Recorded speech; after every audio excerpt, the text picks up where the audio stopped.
Hi, everybody. Got some sad news to report here. We lost Robert Redford today. This is kind of sad for me. So, what I'm going to do, I think the most respectful thing to do here is to talk about some of his best films.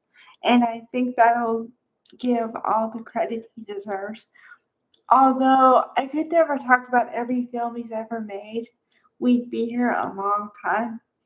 I'm going to talk about some of the best and some of the most well known, and then I'm going to talk about some of my favorites, and I think that should wrap it up.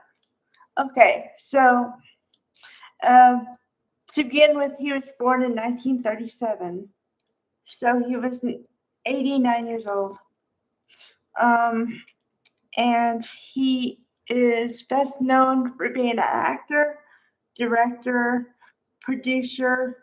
He also created the Sundance Film Festival, which is a remembrance of his first film ever, Butch Cassidy and the Sundance Kid, where he played opposite Paul Newman. Okay. Also, he's known for a film called The Natural, made in 1984, and also Ordinary People.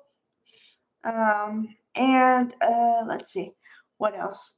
The Sting, with another film with Paul Newman, and then I'm gonna get into some of the movies I know him for. I know him for The Way We Were in 1973, opposite Barbra Streisand. This is a couple.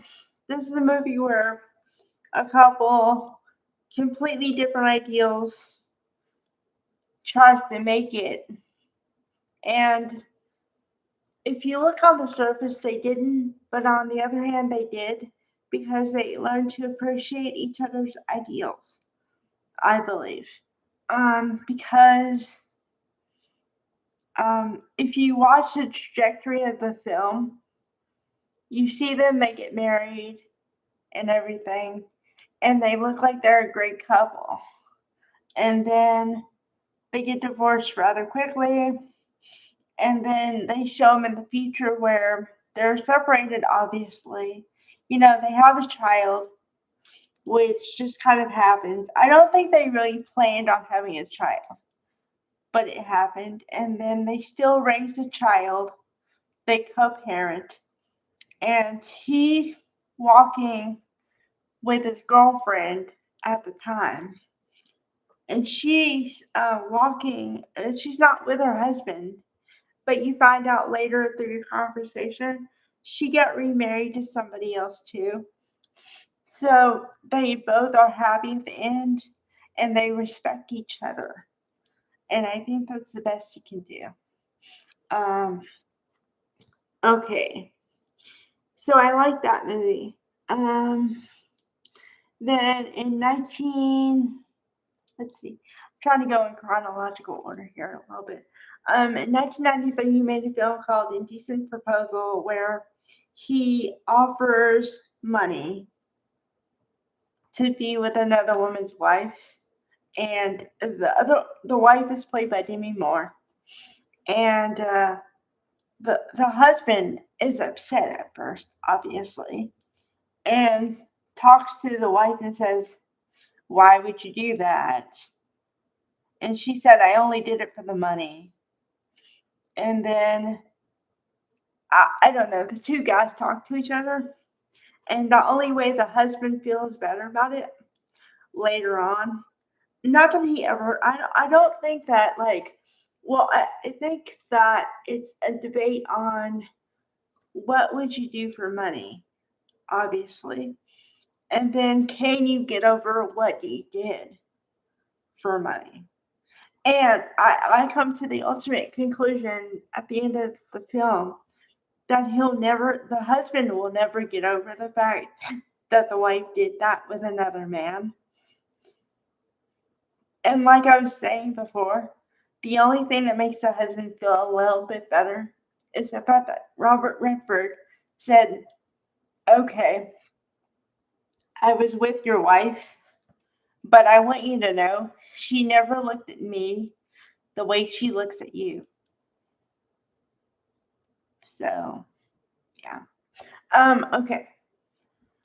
Another movie that I know him for is in 1994, I believe, he made a movie called Quiz Show, which he wasn't in the movie, but he directed it, and it was based off of the things in the 50s where people they selected certain contestants and they chose who was going to win based on the a Jew versus a Gentile kind of perspective.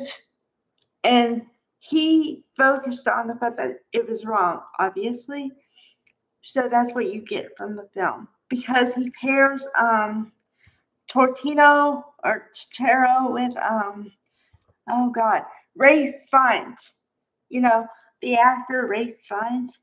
And then the plot of the movie is about that the guy, Stempleton, had won for weeks and weeks and weeks. And then they planned to let a Gentile win, but he wasn't that smart. And they told him, well, he was smart. So I guess in theory he could have done it on his own. But it examines the principle of, it's not right to do that, obviously.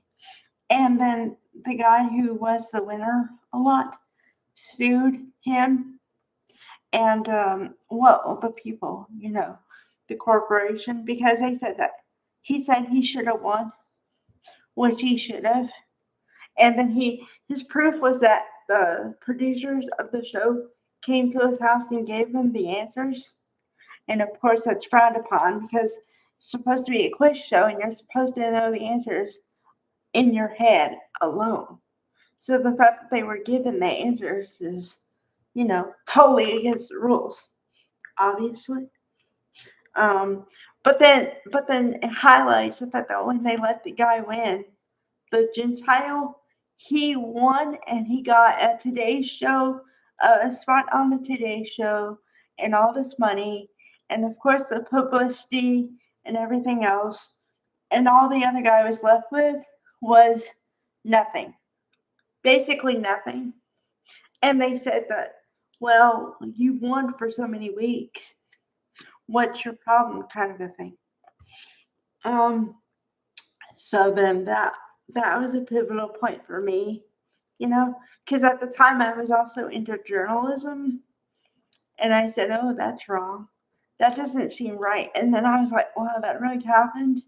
And somebody told me, yeah, it really happened. So, okay. So then in 1996, he made a blockbuster, and he starred opposite Michelle Pfeiffer, Up Close and Personal.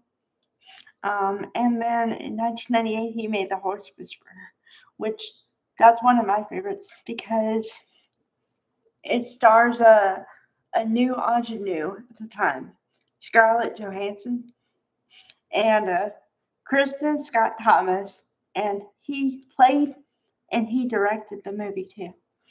So he did like double duty. And okay, so that movie goes into the girl. She lost her friend in an accident, and she lost part of her leg, and so she goes into horse riding to bring up her self-confidence and her like whatever again. And then she goes through this thing of like, will anybody ever want me? And her mother has to tell her, yes, there's somebody out there that's not going to look at your physical body and judge you on that. They're going to judge you on your personality. But then Robert Redford's character helps her get out of her shell too. So it's a great movie. And Scarlett Johansson, everybody shines in the movie, but Scarlett Johansson, more than anybody shines in the movie. And you can tell that she's going to be big one day. You just know it based on that role. So those are a few of my recommendations. Like I said, I couldn't possibly go through all his credits, but I just gave you a couple highlights. And hopefully that's that's sufficient because I want to do a good job here. So, bye guys.